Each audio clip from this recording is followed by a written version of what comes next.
শুভ দুপুর বন্ধুরা, এখন প্রায় 1টা-1:30 বাজে। আমি আজকে করব চালতার আচার। এই যে চালতাটা দেখতে পাচ্ছেন, অনেকদিন এনেছিলাম। সেই চালতাটা আমি আচার করব। এই চালতাটা আমি দেখালাম, এরপরে আমি চালতাটাকে কেটে নেব। তারপরে তোমাদের সঙ্গে আমি তোমাদের সঙ্গে আবার আসবো, কীভাবে আমি আচারটা করছি না করছি, কী কী লাগছে আমি তোমাদের সব দেখিয়ে দেবো। দেখো আমি কেটে একেবারে ভালো করে কষলিয়ে ধুয়ে নিয়ে এসেছি। এটা কিন্তু আমি যখন ধুচ্ছি, যেহেতু এটা মানে মানে বয়স মানে পুরোনো চাল তো, মানে পাকা চালতা তো, তার জন্য দেখি আমি যত কিছু তত দেখি মানে কী বলবো, একটা কালো জল কষ মতো বেরোচ্ছে। তাই ভাবলাম কি ভিজিয়ে রাখি, একটু নুন দিলাম, ঠিক আছে, আর একটু হলুদ দিলাম, বেশি দেবো না, অল্প একটু দিয়ে আমি একটু ভিজিয়ে রেখে দিই, তাহলে কালো কষটা বেরিয়ে যাবে। নাহলে আচার করলে আবার কীরকম হবে আমি বুঝতে পারবো না।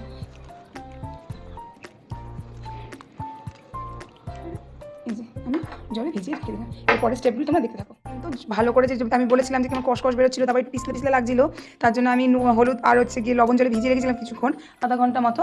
তারপরে আমি এখন পুরো জল ঝরিয়ে দেখো এটার মধ্যে রেখে দিয়েছি, যে পুরো জল ঝরে একেবারে দেখো পুরো ড্রাই হয়ে গেছে। একটু জল ঝরুক, তারপরে আমি ছিলাম যে আমি জল ঝরাতে দিয়েছি, দেখো জল ঝরিয়ে আমি এগুলোকে রেখে দিয়েছি। যেহেতু এটা পাকা তো, তাই পিছন দিয়েগুলো অনেকগুলো ছাড়িয়ে দিয়েছি, দেখছো। আর এটা করতে আমার কী লাগবে, প্রথমে তো গুড় লাগবে মাস্ট। এই যে গুড় নিয়ে নিয়েছি আমি। আর যে মশলাগুলো লাগবে সেটা হচ্ছে এই দেখো, ফার্স্টে নুন লাগবে। আর আমি কড়াইতে যে শুকনো কড়া টেনে নেবো সেটা হচ্ছে 5 ফোড়ন। এই যে এখানে যে শুকনো লঙ্কাও আছে, আবার গোলমরিচও আছে। গোলমরিচ দিলে একটু ভালো লাগে।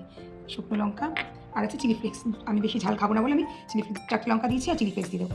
আর আছে গোটা জিরে, আর আছে গোটা এলাচ, মেথি। এবার আমি এটা দেবো না, বাদ বাকি সব মশলাগুলোকে আমি একটা শুকনো কড়াই ভেজে নেবো, ঠিক আছে। তো সেগুলোটা আমাদের আমি দেবো গরম জল,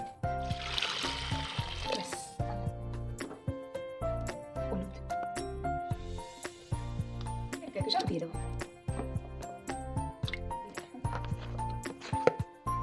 দিয়ে এবার একটু নেড়ে নেবো। দেখতে পাচ্ছেন, আর জল মনে হয় লাগবে না, দিলে আমি একটু স্লাইড আর একটু জল দেবো।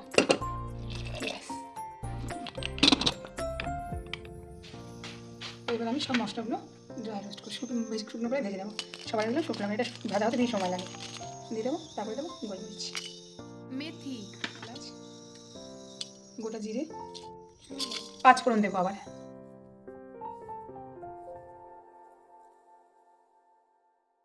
দেখলেন, আমি যে বললাম যে মশলাগুলো ভাজা হয়ে যায়, কিন্তু লঙ্কা ভাজা হয় না। এই যে লঙ্কাটা আমি আগে দিয়েছি, এরকম মশলাগুলো ভাজা হয়ে গেছে। লঙ্কাগুলো ভাজতে হবে, গ্যাসের ফ্লেমটা এখানে লো রাখতে হবে, বেশি জোরে দিলে কিন্তু মশলাগুলো পুড়ে যাবে, তার গন্ধটা কিন্তু আর ভালো আসবে না। তো দেখো আমি যে এখন ধুয়ে উঠছে, আমি এটাকে সেদ্ধ করে নিয়েছি, হ্যাঁ। কিন্তু সেদ্ধটা আমি অনেকগুলো সিটি দিয়েছি, দেখো কি সুন্দর নরম হয়ে গলে গেছে, দেখেছো। তবুও আমি একটুখানি পুতো দিয়ে একটু ঢেলে দেবো, যেন আচারটা খুব সুন্দর হয়। এরকম থাকলে হয়তো গুড়টা নাও ঢুকতে পারে, তাও আমি 5-6টা সিটি দিয়েছি, তো আমি একটু পুতো দিয়ে এটাকে একটু স্ম্যাশ করবো। তাহলে না এর মধ্যে মানে নুন মিষ্টি মানে গুড়টা, যে মশলাগুলো বেশ সুন্দর ঢুকবে, দেখেছো, ভালো লাগে। এবার কড়াইয়ের মধ্যে দিয়ে দেবো সর্ষের তেল। সর্ষের তেল দিলে কী হবে বলো তো, আচারটা নষ্ট হবে না, একটু ভেজে নেবো, তাহলে আমি রাখতে পারবো আর কি আচারটা।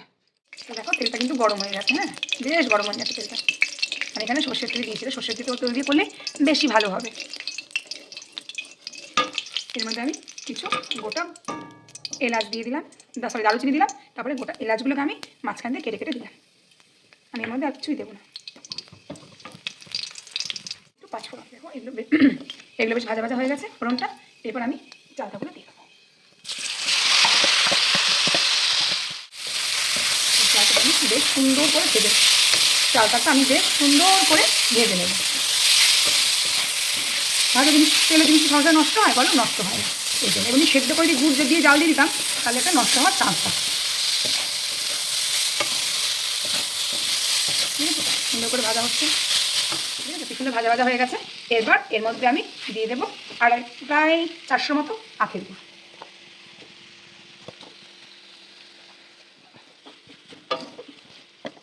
গুড়গুলো প্রায় কিন্তু গলতে আরম্ভ করেছে, দেখো, ঠিক আছে, ভেঙেও দিচ্ছি, প্রায় গলতে আরম্ভ করেছে। গুড়গুলো প্রায় গলে গেছে, সব গুড়গুলো গলে গেছে, বুঝতে পেরেছো। আমি এর মধ্যে দেবো একটু ভিনিগার দিলে কী হবে জানো তো, ভিনিগার দিলে এটা অনেকদিন লং স্টে করে। আমি যখন জলপাইয়ের আচার করেছিলাম, না গো, হ্যাঁ, আমার জলপাই আর আমার উল্টোপাল্টা হয়ে যায়। আমি যখন জলপাইয়ের আচার করেছিলাম, তখন আমি জলপাইটা জল ছাড়া শুধু ভিনিগার দিই, কারণ এটা ভিনিগার দিয়ে কিন্তু চালতাটা সেদ্ধ হবে না। তাই আমি তখন জলপাই আর ভিনিগার দিয়ে আমি জলপাইটাকে সেদ্ধ করেছিলাম, আর কিচ্ছু দিন শুধু নুন দিয়েছিলাম। তাহলে কী বলো, কিচ্ছু হবে না, ছাতকুলে পড়ে যায় না। ছাতকুলে আমি 3-4 দিন রোদে শুকিয়েছিলাম, যে ছাতকুলা পড়ে যায়, সেগুলো কিছু হবে না। কিছু ট্রিক্স আছে, আমি জানি, সবাই জানে, তবুও আমি বললাম। আমি তো অনেক কিছু জানি না, কেউ কিছু বললে আমার ভীষণ ভালো লাগে। এবার এটাকে জল টানাতে হবে, মানে যে গুড় থেকে যে জলটা বেরোবে সেই জলটাকে আমার শোকাতে হবে। আমি গ্যাসটা কিন্তু মিডিয়ামে রেখেছি। হ্যাঁ, আমি এর মধ্যে দিয়ে দেবো একটু ভিনিগার। ঠিক আছে,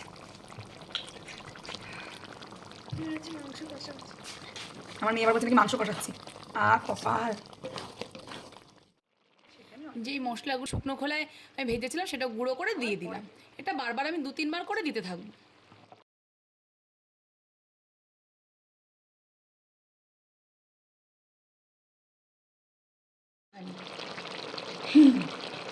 লাল কাশ্মীরি লঙ্কার গুঁড়ো একটুখানি দেবো, একটু কালারটা ভালো আসবে, এই একটু লাল লাল ভালো লাগে। সাদা সাদা তরকারি জলের মতো হয়ে গেল, তাই তো? লাল লাল। তো দেখো আচারটা কিন্তু প্রায় হয়েই গেছে। হ্যাঁ, আমি এখানে একটু চিলি ফ্লেক্স দেবো। এই চিলি ফ্লেক্সটা আমি রেখেছিলাম, তখন দেখিয়েছিলাম। চিলি ফ্লেক্সটা দেবো। লোকে বলে যেমন গুড় তেমন মিষ্টি, একটু দিতেই হবে না বলো? এইটুকুনি জল যদি না একটুখানি মাখা মাখা রাখি না, তাহলে আবার যখন আমি থালায় দেবো বা রাখবো তখন আবার শক্ত হয়ে যাবে। ঠিক আছে, এইটুকুনি আমি একটু গামাখা গামাখা রাখছি। ব্যাস, এবার আমার এটা কমপ্লিট।